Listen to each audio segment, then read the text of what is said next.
আচ্ছা, তাহলে আজকে আমাদের যেটা পড়াশোনার বিষয় সেটা হচ্ছে স্টেবিলিটি অ্যানালিসিস ইউজিং পোলার প্লট।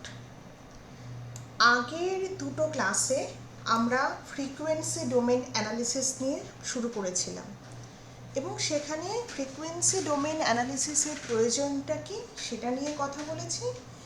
তারপরে আমরা আলোচনা করেছিলাম যে টাইম ডোমেন অ্যানালিসিস আমরা কখন চুজ করব, কখন আমরা ফ্রিকোয়েন্সি ডোমেন অ্যানালিসিস চুজ করব।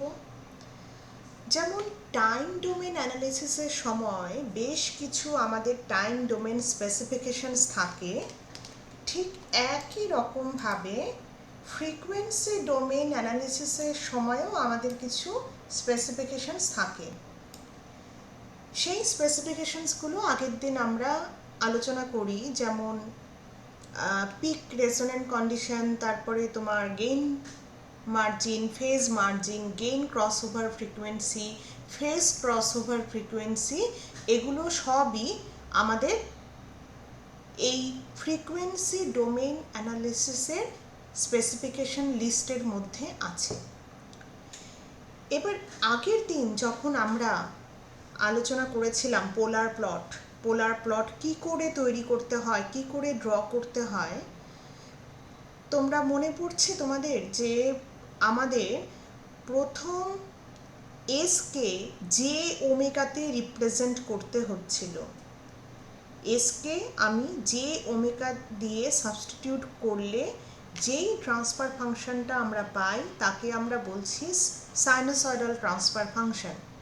তার কারণ যে ওমেগা দিয়ে সাবস্টিটিউট করার অর্থ হচ্ছে আমি ইনপুটে সাইনোসয়েডাল সিগন্যাল দিয়েছি, তাই আমার যে ট্রান্সফার ফাংশনটা তৈরি হলো সেটা হচ্ছে সাইনোসয়েডাল ট্রান্সফার ফাংশন।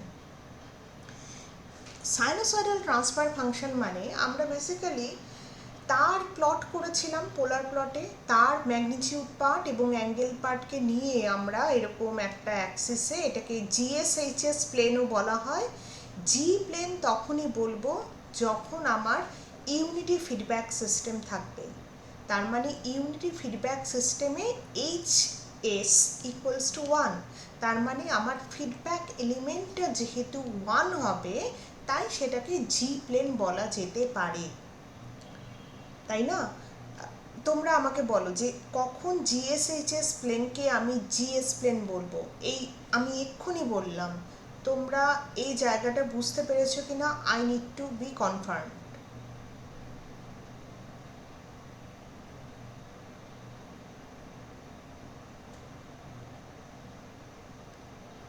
আমি আবার বলছি, আমার কাছে এই প্লেনটাকে বলা হয়, আমরা আগের দিন প্লেনের নাম শুনিনি, আমরা শুধু এই প্লেনে পোলার প্লটে ছবিগুলো এঁকেছি। ছবিগুলো আঁকার সময় একটা জিনিস মাথায় রাখতাম যে ওমেগার মান যখন 0 থাকবে সেখান থেকে ইনফিনিটি পর্যন্ত ওমেগার মান ভ্যারি করাতে করাতে আমরা ছবিটাকে আঁকবো এই কমপ্লেক্স প্লেনের মধ্যে। এই কমপ্লেক্স প্লেনটাকে বলা হচ্ছে জিএসএইচএস প্লেন, এবং এখানে আমরা এটাকে জি প্লেন বলে লেখা আছে। তার কারণ হচ্ছে যে সব ক্ষেত্রে আমার এইচ এস মানে ফিডব্যাক এলিমেন্টটা 1 বা ইউনিটি ফিডব্যাক সিস্টেম, সেক্ষেত্রে এইচ লেখা আর না লেখা ইজ সেম, তার মানে শুধুমাত্র সেই ক্ষেত্রে আমি জি প্লেন বলতে পারি। আমরা পোলার প্লটে লক্ষ্য করেছিলাম যে এখানে আমার রিয়েল পার্ট থাকবে এবং ইমাজিনারি পার্ট থাকবে, তা সেই অনুযায়ী আমরা ছবিটা আঁকবো। এবার আমরা ধরে নিচ্ছি যে এখানে ওমেগা ইজ ইকুয়াল টু 0 এবং এখান থেকে ধীরে ধীরে ও ওমেগার মান বাড়তে বাড়তে ও ফাইনালি এখানে এসে রিচ করবে। যদি এই অংশগুলো আমার স্টার্টিং পয়েন্ট হয় এবং এই অংশে যদি টার্মিনেটিং পয়েন্ট হয়, তাহলে কেউ আমাকে বলতে পারবে আগের দিনের ক্লাসগুলোর রেফারেন্সে যে টার্মিনেটিং অ্যাঙ্গেল যদি -270 ডিগ্রি হয়, যে এখানে যেরকম দেখাচ্ছে, তাহলে সিস্টেমটার অর্ডার কত হবে? Third order system. Third third order, order, third order third system. Order system. আর টাইপ আমি কোথা থেকে বলতে পারবো? সিস্টেমের টাইপ কোথা থেকে বলা যায়? আমাদের স্টার্টিং অ্যাঙ্গেল না terminating angle? Type, type 0, type 1, type 2, সেটা সেটা আমরা স্টার্টিং অ্যাঙ্গেল থেকে পাই। হ্যাঁ, এক্স্যাক্টলি। তা এখানে দেখো, আমরা আগের দিন যখন পড়েছিলাম সেখানে বলা হয়েছিল যে -1, এই -1-এ আমরা একটা ইউনিট সার্কেল এঁকেছিলাম।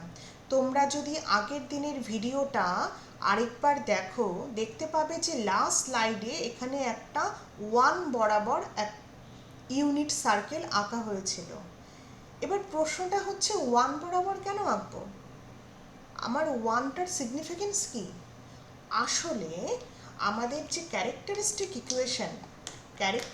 ইকুয়েশন হচ্ছে কোনো ট্রান্সফার ফাংশনের নিচের পার্টটা, মানে ডিনোমিনেটর অংশটা। এই ডিনোমিনেটর অংশটা কে আমি, দেখো, জিএস বাই 1 প্লাস জিএসএইচএস, তার মানে ডিনোমিনেটর অংশটাকে ইকুয়াল টু 0 করলে যেই ইকুয়েশনটা পাওয়া যায় তাকেই তো আমরা ক্যারেক্টারিস্টিক ইকুয়েশন বলি।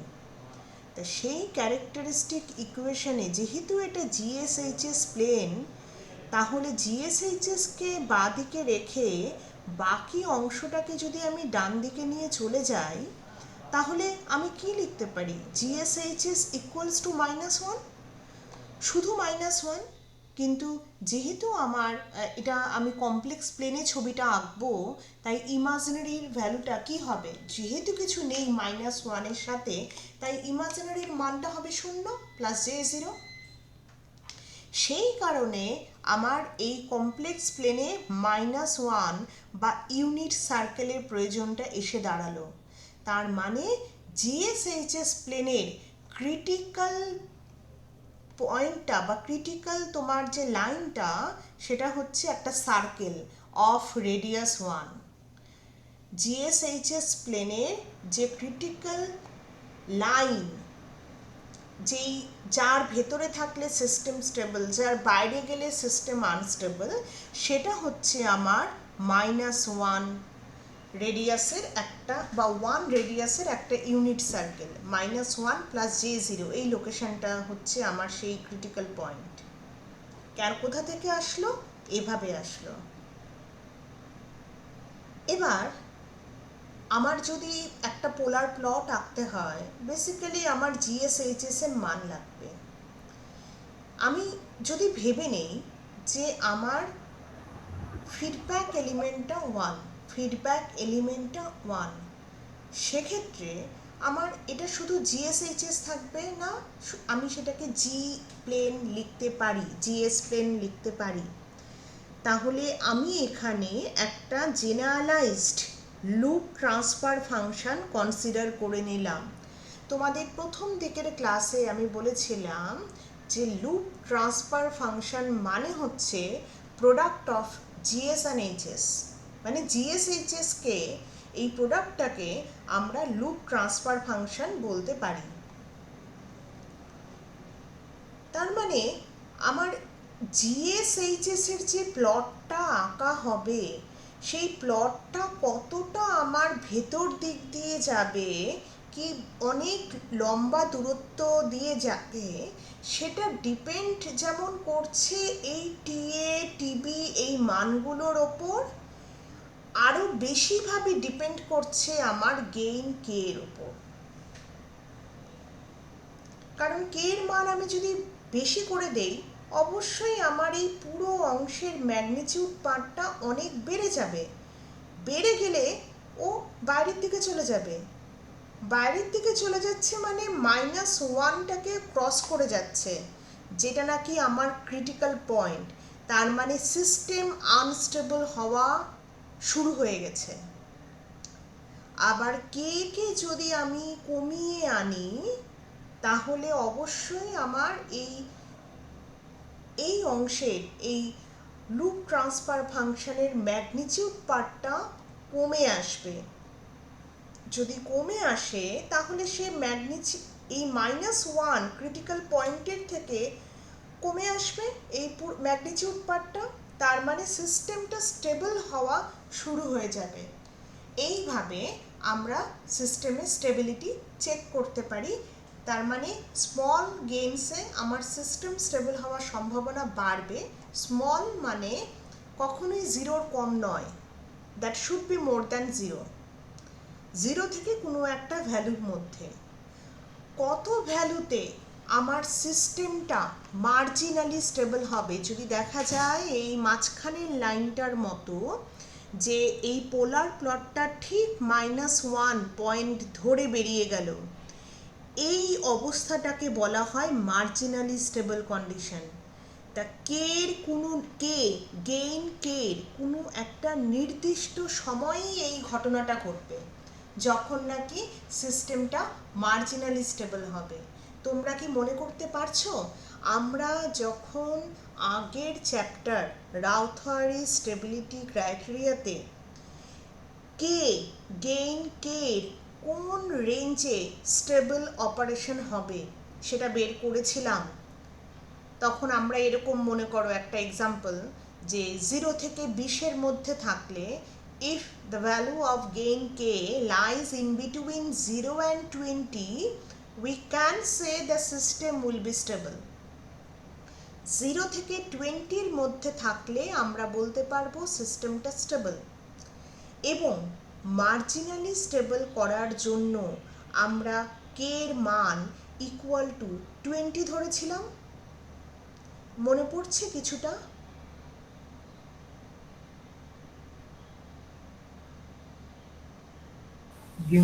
আচ্ছা, তা এই যে কে এর মান যখন আমরা 20 ধরেছিলাম, তখন আমার মার্জিনালি স্টেবল সিস্টেম হলো, তখন আমার একটা কমপ্লিট রো জিরো হয়ে গেল, এরকম ঘটনা রাউথারিসে হয়েছিল। তার মানে কে এর মান যখন আমি 20 রাখবো, তখন আমার পোলার প্লটটা -1 দিয়ে যাবে।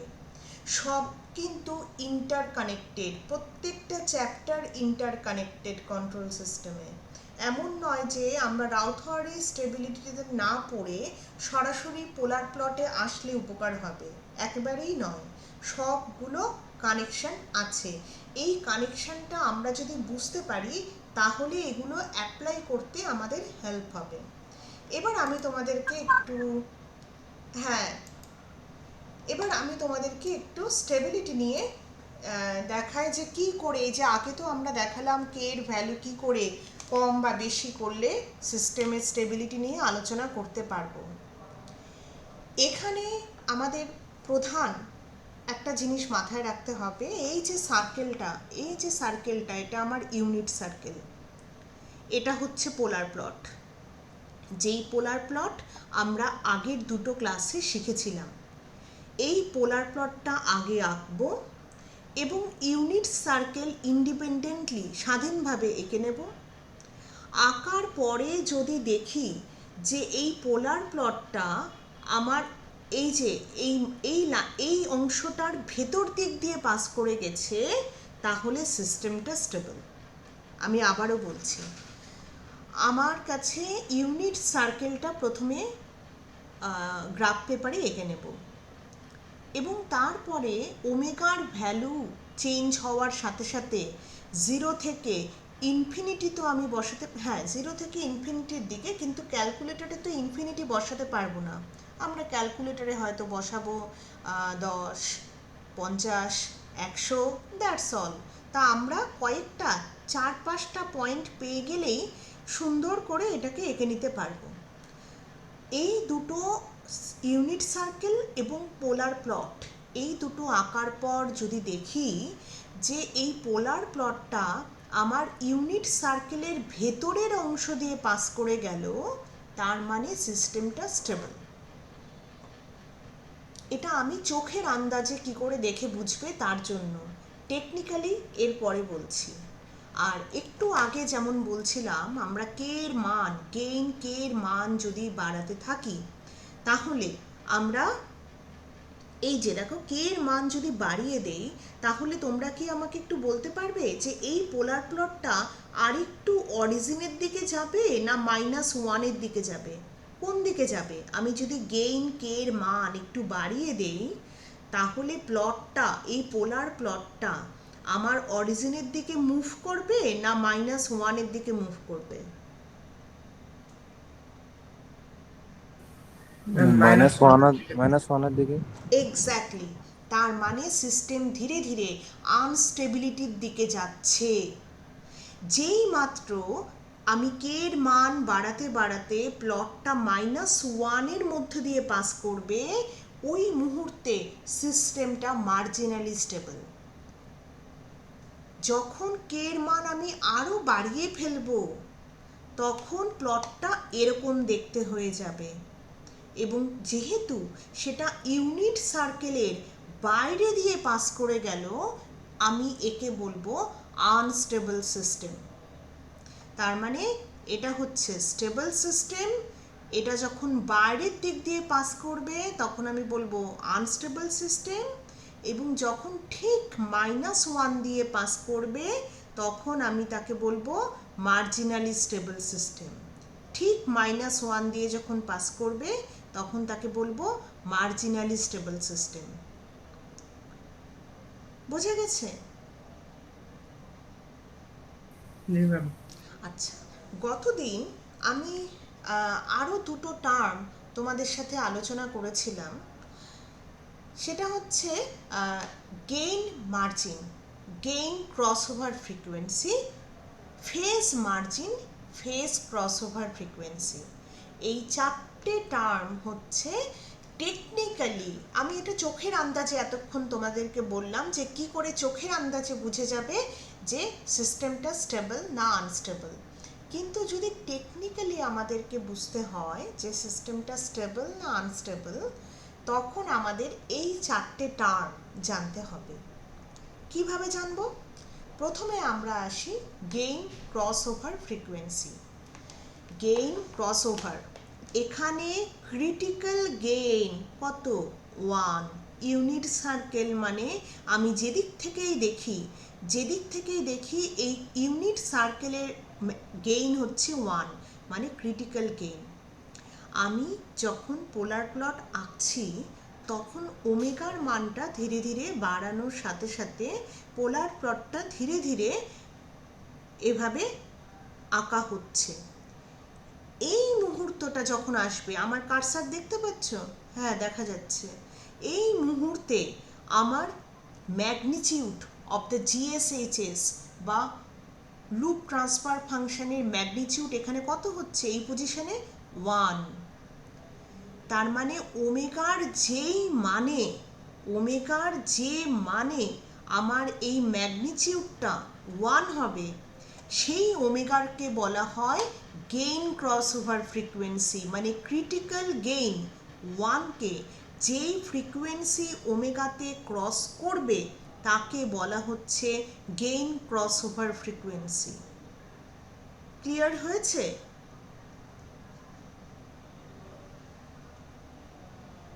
ক্লিয়ার হয়েছে? কেউ উত্তর দিলেও হবে। আরেকবার একটু রিপিট করুন। আমি আবার বলছি, আমি প্রথমে ইউনিট সার্কেলটা আঁকবো। এই আরও একটা কথা বলে নিচ্ছি, আমার এখানে রেকর্ডিং চলছে। আমাদের ক্লাস হয়ে গেলে এই রেকর্ডিং আমি বিএলসিতে আপলোড করে দেব। শুধু তোমাদের এখন যেটা করতে হবে, তোমরা আমার সাথে একটু ইন্টারঅ্যাক্টিভভাবে কথাটা শোনো, কারণ এখন তোমরা ডাইরেক্টলি আমাকে প্রশ্ন করতে পারবে। প্রথমে আমরা ইউনিট সার্কেল আঁকবো যার রেডিয়াস হবে 1, এবং তারপরে আমি পোলার প্লট আঁকা শুরু করব। যখন ওমেগার মান 0, সেখান থেকে ধীরে ধীরে ওমেগার মান ইনক্রিজ করতে করতে আমি টিল ইনফিনিটি অবধি যাব। তা পোলার প্লট হয়ে গেল। এবার আমরা যখন পোলার প্লট আঁকছিলাম গত দুদিন, তখন দেখেছিলাম যে আমরা একটা অ্যারো দিতাম। অ্যারো মানে হচ্ছে ওমেগার মানটা যেদিক থেকে যেদিকে ইনক্রিজ করার সাথে সাথে পোলার প্লটটা এগোচ্ছে। তার মানে এইভাবে আমার পোলার প্লটটা এগোচ্ছে। এখানে আমার ওমেগার মান কম এবং এদিকে আমার ওমেগার মান বেশি। এবার ওমেগার মান বাড়াতে বাড়াতে এইখানে যখন এই ইউনিট সার্কেলকে ক্রস করবে তখন জি omega H G J omega H J omega মানে আমার সাইনোসয়েডাল ট্রান্সফার ফাংশনের ম্যাগনিটিউড কত হবে যখন ইউনিট সার্কেলকে ক্রস করবে?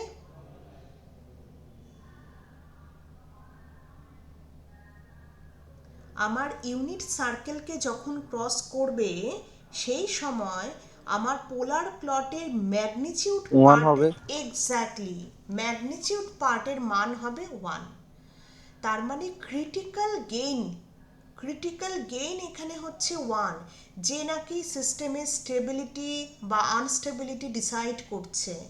সেই ক্রিটিক্যাল গেইনকে যেই ফ্রিকোয়েন্সি ওমেগাতে ক্রস করবে সেই ফ্রিকোয়েন্সিকে বা সেই ওমেগাকে আমরা বলি গেইন ক্রস ওভার ফ্রিকোয়েন্সি। ঠিক আছে, গেইন ক্রস ওভার ফ্রিকোয়েন্সি।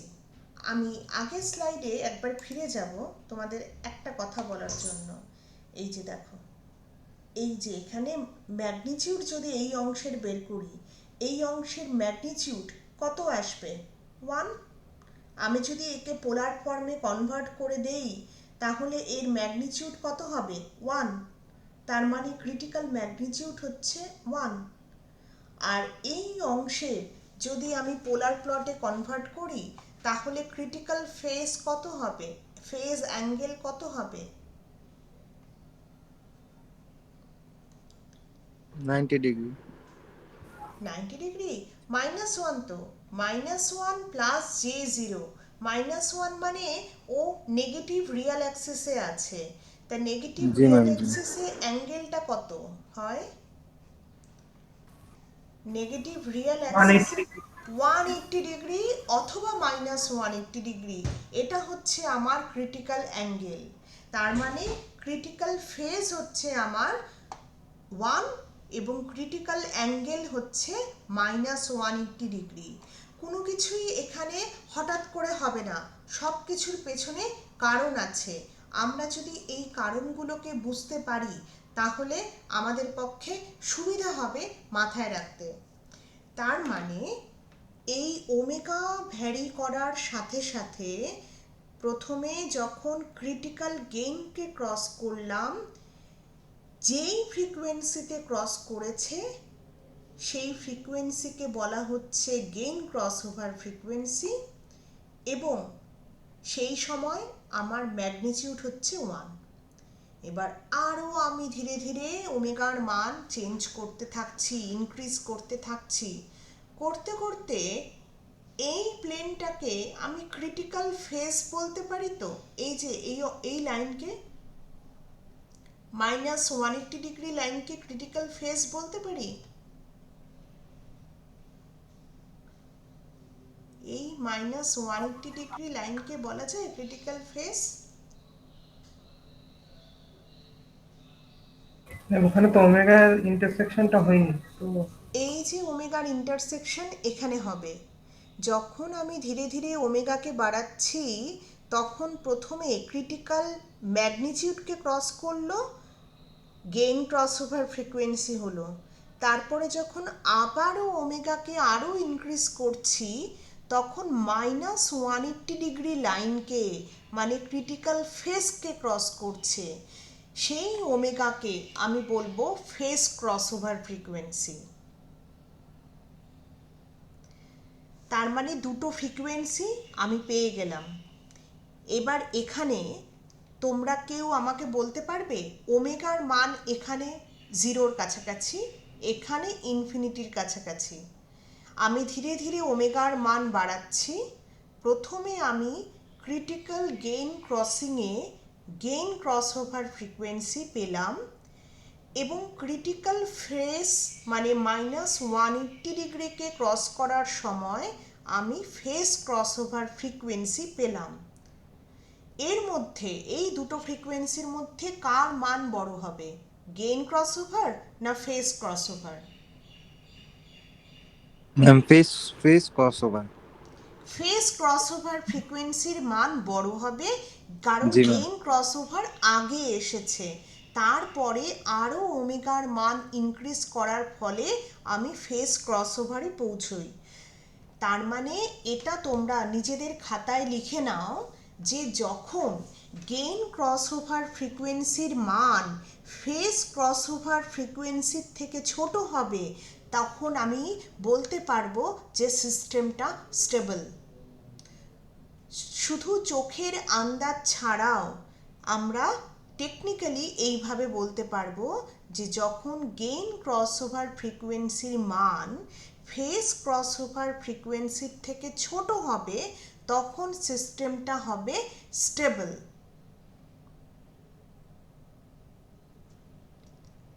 এবার আমরা দেখি যে কখন হবে আনস্টেবল, ঠিক উল্টোটা হলে।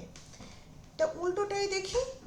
এখানে ধীরে ধীরে আমি ওমেগার মান এখানে অ্যাপ্রক্সিমেটলি 0, ধীরে ধীরে আমি ওমেগার মান বাড়াচ্ছি। ওমেগার মান ইনক্রিজ করতে করতে প্রথমে ও ক্রিটিক্যাল ফেজ লাইনকে ক্রস করলো, মানে -180 ডিগ্রিকে। তার মানে এটা হচ্ছে আমার ফেজ ক্রসওভার ফ্রিকোয়েন্সির ওমেগা। এখানে আমি যেই ওমেগার মান পাবো সেটা ফেজ ক্রসওভার ফ্রিকোয়েন্সি। আমি ওমেগার মান আরও বাড়িয়ে চললাম, তারপরে গিয়ে ও ক্রিটিক্যাল যে ম্যাগনিটিউড 1 তাকে ক্রস করলো, ক্রিটিক্যাল যে গেইন 1 তাকে ক্রস করলো। তার মানে যেই ওমেগার মানে এই ক্রিটিক্যাল গেইনকে ক্রস করেছে তাকে আমি বলবো গেইন ক্রসওভার ফ্রিকোয়েন্সি। তাহলে দেখো এখানে ঠিক উল্টো ঘটনা ঘটেছে। গেইন ক্রসওভার ফ্রিকোয়েন্সির মান ফেজ ক্রসওভার ফ্রিকোয়েন্সির থেকে বেশি বেশি বেশি। দ্যাটস ওয়াই আমরা বলে দেব কমেন্টে যে সিস্টেমটা আনস্টেবল। ঠিক আছে? তার মানে আমরা দুভাবে চেক করতে পারি। এক, যখন পোলার প্লটটা আমার ইউনিট সার্কেলের ভেতর দিয়ে পাস করবে, তখন বেসিক্যালি আমার গেইন ক্রসওভার ফ্রিকোয়েন্সির মান ফেজ ক্রসওভারের থেকে ছোট, তাই আমি একে স্টেবল সিস্টেম বলছি। কিন্তু যখন গেইন ক্রসওভার ফ্রিকোয়েন্সি পরে আসছে, আগে ফেজ ক্রসওভার ফ্রিকোয়েন্সি চলে এলো, তার মানে ফেজ ক্রসওভার ফ্রিকোয়েন্সির মান গেইন ক্রসওভার ফ্রিকোয়েন্সির থেকে ছোট, মানে আনস্টেবল। দেখো এটা আমার বাইরে দিয়ে বেরিয়ে গেছে, বাইরে দিয়ে ক্রস করেছে, আনস্টেবল সিস্টেম।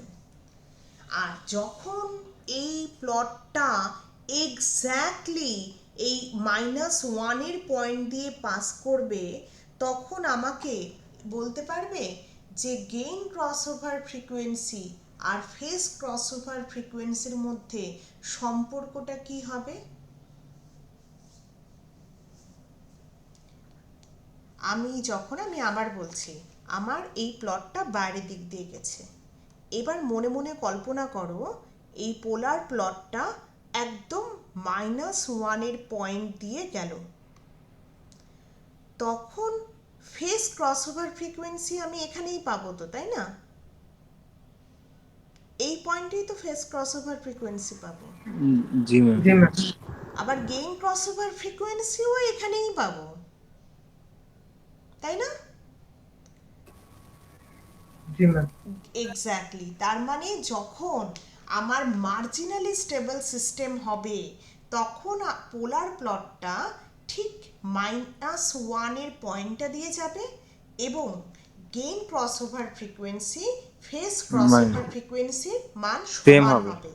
এক্স্যাক্টলি। ঠিক আছে? তা এইভাবে আমরা স্টেবিলিটি চেক করতে পারবো। ম্যাম, হ্যাঁ, মার্জিনাল স্টেবিলিটি যেটা, ওইটার গ্রাফ আছে, মানে এরকম আছে, চার্ট আছে? অবশ্যই। আমরা আগেরটায় চলে যাই। এই যে দেখো, ও, ওকে ম্যাম, বুঝতে দিতেছি। সেকেন্ড নাম্বারটা। একেবারে জি হ্যাঁ, জি এই যে মাঝখানেরটা দেখো, ঠিক জি, -1 দিয়ে পাস করেছে। বুঝছি। হ্যাঁ, আর এখানে কে এর মান ঠিক সেই ভ্যালুটা হবে যখন আমরা রাউথারের স্টেবিলিটি ক্রাইটেরিয়াতে ওই কে এর রেঞ্জের হাইয়েস্ট ভ্যালুটা ধরবো। তখন আমার পোলার প্লটে ঠিক এই লাইন দিয়ে পাস করবে। অল আর জি ম্যাম, কানেক্টেড। বুঝতে পারছি। হ্যাঁ, তার মানে আমরা গেইন ক্রসওভার ফ্রিকোয়েন্সি পরিষ্কার বুঝতে পারলাম, ফেস ক্রসওভার ফ্রিকোয়েন্সি পরিষ্কার বুঝতে পারলাম। আর দুটো টার্ম আমি তোমাদেরকে আজকে বোঝাবো। তার আগে আমরা একটুখানি থেমে নেই। এত দূর অবধি তোমাদের কারোর কোনো সমস্যা আছে কিনা?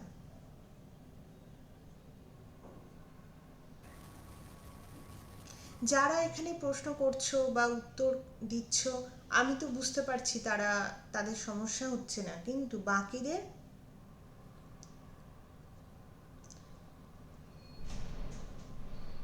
আর তোমাদের কিন্তু এই ভিডিওগুলো আপাতত এগুলো দেখতে হবে, নইলে এগুলো এমন সোজাও নয় যে একবার দেখলে মনে থাকবে, আবার এত কঠিনও নয় যে কিছুই বুঝবে না। তোমরা যদি ভিডিওটা দেখো এবং তোমাদের কোয়ারিজগুলো যদি আমাকে জানাতে পারো, তাহলে আমি তোমাদেরকে রিটার্নে বোঝাতে পারবো। এই কষ্টটা একটু তোমাদেরকে করতে হবে, নইলে ইনকমপ্লিট থেকে যাবে পুরো ব্যাপারটা। এবার আমি আসি গেইন মার্জিন। মার্জিন মার্জিন মানে কি? মার্জিনটা বোঝানোর জন্য আর একটা সুন্দর উদাহরণ, স্টুডেন্ট লাইফের উদাহরণ আছে। আমি একটা ভিডিও দেখেছিলাম, মনে হয় লাস্ট সেমিস্টারে। তা সেখানে সেই ভিডিওতে, আমি তো ক্লাসে বেশি কথা বলি, এখন তো অনলাইনে আছি। তা ভিডিওতে দেখেছিলাম একটি মানে স্টুডেন্ট, ছাত্র বা ছাত্রী বলবো না, একজন স্টুডেন্ট, সে ভাবছে আচ্ছা আমি কুইজে মোটামুটি 9 উঠে যাবে 15-র মধ্যে। হ্যাঁ, পাস কততে বলো তো, কেউ বলতে পারবে? কোনো একটা কোর্সে পাস হতে গেলে, মানে অ্যাটলিস্ট ডি পেতে গেলে কত পেতে হবে? ম্যাম 40-এ পাস। বা তার মানে আমি অঙ্কের সুবিধের জন্য ভেবে নিলাম তার 15-র মধ্যে সে ভাবছিল যে 10 তার চলে আসবে। ওকে, সে রোজ ক্লাসে আসে, তাও দু একটা যদি মিস হয় আমি ভেবে নিলাম 6 তার চলে আসবে, তাহলে 10 আর 6 হয়ে গেল 16। তার মিড মারাত্মক খারাপ হয়েছে, 25-এর মধ্যে পেয়েছে 4, তাহলে 16 আর 4-এ হলো আমার 20। আচ্ছা, অ্যাসাইনমেন্টে সে ভেবে নিল তার 3 পেয়েছে, হ্যাঁ, তাহলে হলো 23। প্রেজেন্টেশনে সে ভাবলো 5 পেয়েছে, কম করে ভাবছে, তার কারণ সে ভেবেই নিচ্ছে কম কম পাবে। তা 23 তারপরে 5 হলো 28। এবার আসলো মার্জিনাল না স্টেপ মার্জিনের ঘটনা। তা তোমরা কেউ আমাকে বলতে পারবে তার কাছে আর কতটা মার্জিন পড়ে আছে পাস হওয়ার জন্য? ম্যাম তাই 12 মাস লাগবে আর 12 মার্ক লাগবে। 12 মার্কস লাগবে, এক্স্যাক্টলি। তার মানে যার হাতে, তার মানে ওর 12 মার্কস হচ্ছে ওর মার্জিন। এই 12 মার্কসটা ওকে পার করতেই হবে, নইলে আনস্টেবল হয়ে যাবে। এইখানে তোমরা এবার ছবিতে আমরা ফিরে আসি। এই মানে এই পোলার প্লটটা যত আমার মার্জিনের, এই মার্জিন ক্রিটিক্যাল লাইনের কাছাকাছি চলে যাবে, তার মানে ওর মার্জিনের অবস্থা তত খারাপ, তার মানে ও আনস্টেবল হয়ে যাওয়ার সম্ভাবনা তত বেশি। এই পোলার প্লটটা যত ভেতরের দিকে থাকবে, তার মানে ওর স্টেবল থাকার সম্ভাবনা, স্টেবল আছে এবং আনস্টেবল হওয়ার সম্ভাবনা তত কম। তা এই যে পয়েন্টটা, এই যে অংশটা আমার আছে, এটাকে বলা হচ্ছে আমার গেইন মার্জিন। গেইন মার্জিন মানে এই এই অংশটা আমার বাঁচিয়ে দিচ্ছে ওকে, আর এটা হচ্ছে সেই ভয়ঙ্কর জায়গা। তা আমি যত আমার পোলার প্লট এর কাছাকাছি যাবে, এই পোলার প্লট যত আমার এর কাছাকাছি যাবে, তত আমার গেইন মার্জিন, আমার কাছে যে মার্জিনটা থাকবে সেই মার্জিনটা কমে যাবে, স্টেবল হওয়ার যে মার্জিন সেটা আরও কমে যাবে। তার মানে আমার ফেল হয়ে যাওয়ার সম্ভাবনা তত বাড়বে। এই কারণে এটাকে বলা হচ্ছে গেইন মার্জিন। তার মানে গেইন মার্জিনকে আমার পজিটিভ হতে হবে। তাহলে এই অংশটাকে, এই যে 1/kg, এই যে আমরা এটা বের করছি, এই যে কেজি যেটা বের করছি, এইটুকুকে আমরা বলি মার্জিন, এইটুকুকে আমরা বলি মার্জিন। ঠিক আছে, এইটুকুকে আমরা মার্জিন বলি। এই মার্জিন যার যত কম তার অবস্থা তত শোচনীয়। এই মার্জিন যার যত বেশি সে তত, তার পায়ের তলার মাটি শক্ত, তত স্টেবল। তার মানে এই অংশকে আমরা মার্জিন বলছি। হ্যাঁ, তা যেহেতু ফেজ দিয়ে, অ্যাঙ্গেল দিয়ে আমরা দেখব, দেখো এটা ফেজ গেইন মার্জিন হিসেব করা হয় যখন ফেজ অ্যাঙ্গেল, ক্রিটিক্যাল ফেজ অ্যাঙ্গেলকে ক্রস করছে যেই ভ্যালুতে, সেই সময় এই যে ওর ম্যাগনিটিউডটা, এটা বের করব, 1 থেকে বিয়োগ দেব, তাহলে আমি এই মার্জিনটাকে পেয়ে যাব। এই মার্জিনটাকে বলা হচ্ছে গেইন মার্জিন। এই গেইন মার্জিন যার যত, এই অংশটা যত বড় হবে তত সিস্টেমটা স্টেবল হবে। আমার যদি পোলার প্লট আরও ধীরে ধীরে এগিয়ে আসে, তার মানে ওর অবস্থা আরও খারাপ হয়ে গেছে, ও আর একটু হলেই আনস্টেবল হয়ে যেতে পারে। ঠিক আছে, তা গেইন মার্জিন বোঝালাম। তার মানে গেইন মার্জিন পজিটিভ হতে হবে, মানে আমার কোটায় নাম্বার বেশি থাকতে হবে যাতে আমি আনস্টেবল না হয়ে যাই। এইবার হচ্ছে ফেজ মার্জিন। তা এখানে তো আমি বলছি সিস্টেমটা স্টেবল থাকতে গেলে প্লটটাকে এরকম হতে হবে যে ভেতর দিয়ে যাবে। যেমন গেইন মার্জিন বের করা হবে ফেজ ক্রসওভার ফ্রিকোয়েন্সিতে, ঠিক একই রকমভাবে ফেজ মার্জিন বের করা হবে গেইন ক্রসওভার ফ্রিকোয়েন্সিতে। তা এই গেইন ক্রসওভার ফ্রিকোয়েন্সি থেকে একটা লাইন আমি এরকম করে 180 ডিগ্রি এক্সটেন্ড করে দেব। এক্সটেন্ড করে দিলে যেই অ্যাঙ্গেলটা পাবো তাকে আমরা বলি ফেজ মার্জিন। তার মানে সেই অ্যাঙ্গেলটা যদি পজিটিভ হয় তাহলে আমি বলবো স্টেবল সিস্টেম। ফেজ মার্জিনও পজিটিভ হতে হবে এবং গেইন মার্জিনও পজিটিভ হতে হবে। দুটোর মধ্যে যে কোনো একটা মার্জিন যদি নেগেটিভ হয়ে যায় তার মানে সিস্টেম আনস্টেবল। আমরা এখানে দেখি গেইন মার্জিন কোথায়, কোথায় মার্জিন, ও তো পুরোই বাইরে বেরিয়ে আছে, ওখানে তো কোনো মার্জিনই নেই। এখানে কোনো মার্জিন আছে বলো তো? না ম্যাম। না ম্যাম। মার্জিন নেগেটিভ হয়ে গেছে, 9 বলতে ভুল হবে, মার্জিন হ্যাঁ, নেগেটিভ হয়ে গেছে। Exactly margin negative negativity. হয়ে গেছে। এবং এই যে যখন আমার ইউনিট সার্কেলটা ক্রস করলো তখনের যে অ্যাঙ্গেল, তার সাথে আমি 180 দিয়ে এক্সটেন্ড করে দেব উল্টো দিকে। এখানে উল্টো দিকে এক্সটেন্ড করে দিলে আমি যে অ্যাঙ্গেলটা পাবো, এই অ্যাঙ্গেলটা পজিটিভ না নেগেটিভ? এই যে আমার গেইন ক্রসওভার ফ্রিকোয়েন্সিতে যে কাটিংটা হচ্ছে, ওহো সরি, কাটিংটা হলো এখান থেকে আমি যদি লাইনটাকে আরও এক্সটেন্ড করে দেই, আরও বাড়িয়ে দেই, তাহলে এই অংশে আসবে, এই অংশের অ্যাঙ্গেলটা নেগেটিভ হবে, তার মানে ফেজ মার্জিনও নেগেটিভ। তার মানে আনস্টেবল সিস্টেমে আমার gain margin negative, phase margin negative. আর স্টেবল সিস্টেমে আমার গেইন মার্জিনও পজিটিভ, এমনকি ফেজ মার্জিনও পজিটিভ অ্যাঙ্গেল। বুঝে গেছে? জি ম্যাম। তা এইভাবে আমরা পোলার প্লট দিয়ে স্টেবিলিটি অ্যানালিসিস করতে পারবো। তোমাদের এখনো অবধি যদি কোনো ডাউটস থাকে তোমরা আমাকে বলতে পারো। এই ভিডিওটা আমি বিএলসিতে আপলোড যেহেতু করে দেব, তাই তোমরা এক থেকে তোমরা আবার মানে বারবার দেখে ডাউট ক্লিয়ার করতে থাকবে, কিন্তু তোমরা প্রশ্নগুলো আমাকে করলে আমারও বুঝতে সুবিধা হবে যে কোথায় আমাকে আরেকটু এমফাসিস করতে হবে।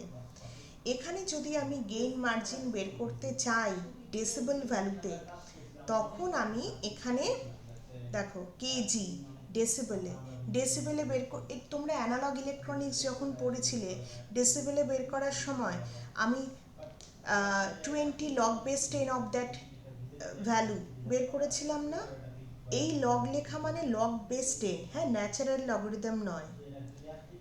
তার মানে যদি এই কেজির আমি ন্যাচারাল লগারিদম, আমি যদি 20 লগ বেস 10 অফ কেজি বের করি, একটু খাতায় অঙ্ক করে দেখো, লগারিদমের ক্ষেত্রে যখন আমার কাছে কোনো রেশিও থাকে তখন এই অংশের লগারিদম মাইনাস এই অংশের লগারিদম, তাই না?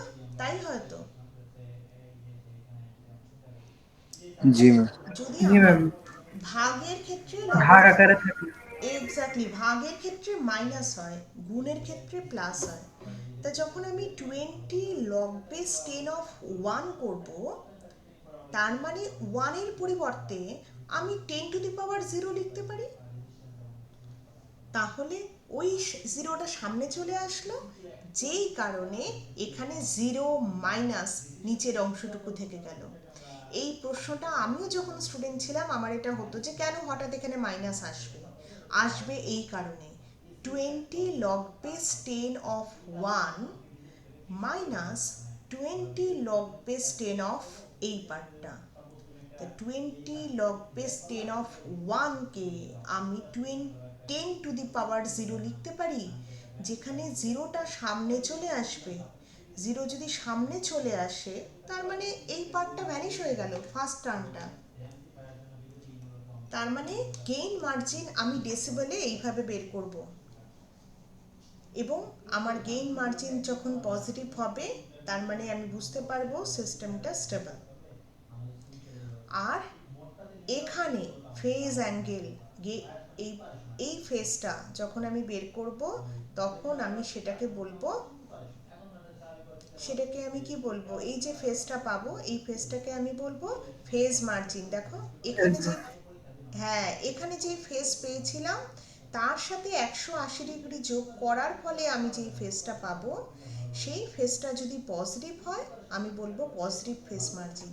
তার মানে একটা স্টেবল সিস্টেমে আমার কাছে থাকবে পজিটিভ ফেজ মার্জিন এবং পজিটিভ গেইন মার্জিন, এবং গেইন ক্রসওভার ফ্রিকোয়েন্সির মান কম হবে ফেজ ক্রসওভার ফ্রিকোয়েন্সির মান তার থেকে বেশি হবে।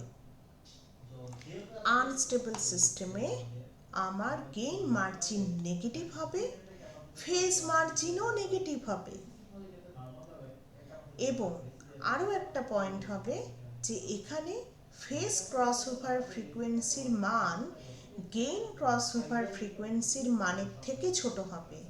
তাহলে এই আমরা ফ্রিকোয়েন্সি ডোমেন স্পেসিফিকেশনসগুলোর সাহায্যে আমরা সিস্টেমের স্টেবিলিটি ক্যালকুলেট করতে পারবো, এমনকি এগুলোও ক্যালকুলেট করতে পারবো, phase margin and gain margin in decibel. ঠিক আছে, এটা ইন ইউনিট আমি ক্যালকুলেট করছি, এখানে ডেসিবেলে ক্যালকুলেট করছি। তা আজকে আমাদের এই পোলার প্লট এই অংশটা শেষ হলো, কিন্তু ফ্রিকোয়েন্সি ডোমেন অ্যানালিসিসে এরপরে আমরা যেতে চাই নাইকুইস্ট প্লটে। তোমরা যদি কেউ এই নাইকুইস্ট প্লট ব্যাপারটা দেখতে চাও তাহলে তোমরা কাস্তুহিকো ওগাটার যে বইটা আছে মডার্ন কন্ট্রোল ইঞ্জিনিয়ারিং, সেটা দেখতে পারো। আমি কেন বেসিক্যালি এই পোলার প্লটের পরে নাইকুইস্ট প্লট করাবো, তার কারণ পোলার প্লটের ছবিটার সাথে নাইকুইস্ট প্লটের ছবি আঁকার যে পদ্ধতি 90% এক। নর্মালি আমরা ফ্রিকোয়েন্সি ডোমেইনে প্রথমে পোলার প্লট করি, তারপরে বোডে প্লট করি, তারপরে নাইকুইস্ট করি। কিন্তু আমার মনে হচ্ছে যে যদি আমরা এখানে পোলার প্লটের পরেই নাইকুইস্ট প্লট করি তোমাদের বুঝতে অনেক সুবিধা হবে, কারণ পদ্ধতি একদমই সিমিলার প্রায়। তা সেক্ষেত্রে তোমাদের পরিশ্রম কম হবে। তারপরে আমরা বোরে প্লটে যাব এবং তারপরে আমরা পিআইডি কন্ট্রোলার ডিজাইন করব। একবার কন্ট্রোলার ডিজাইন করব and that is the final part of our syllabus. ঠিক আছে, তোমাদের এবার বলো কারোর কোনো সমস্যা আছে কি না?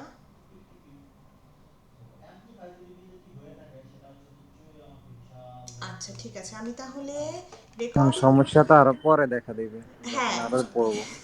এক্স্যাক্টলি, তাই আমার তোমাদের কাছে রিকোয়েস্ট হচ্ছে সমস্যাটাকে আগে বের করা শুরু করো। হ্যাঁ, ফাইনাল তোমরা ঈদের পরে আমাদের সবার হাতে সময় খুব কম থাকবে, এবং তোমাদেরকে একটা কথা জানাই, খুব তাড়াতাড়ি আমাদের বায়োটের মানে আইইবির ভিজিট হবে। তা আমাদের সবার হাতে সময় কম থাকবে, তাই তোমরা এই যে ঈদের আগে একটুখানি সময় পেয়েছো, এই সময় তোমরা একটুখানি এই সমস্যাগুলোকে খুঁজে বের করে নাও, যাতে আমি তোমাদেরকে একটু গাইড করতে পারি। হুম, আমি রেকর্ডিংটা অফ করছি কারণ এখন পড়াশোনার পার্টটা হয়ে গেছে, এটা আমি বিএলসিতে আপলোড করে দেব। হুম, তারপরে আরও কিছু কথা বলছি। আমি রেকর্ডিং আমার স্ক্রিনটা স্টপ করলাম।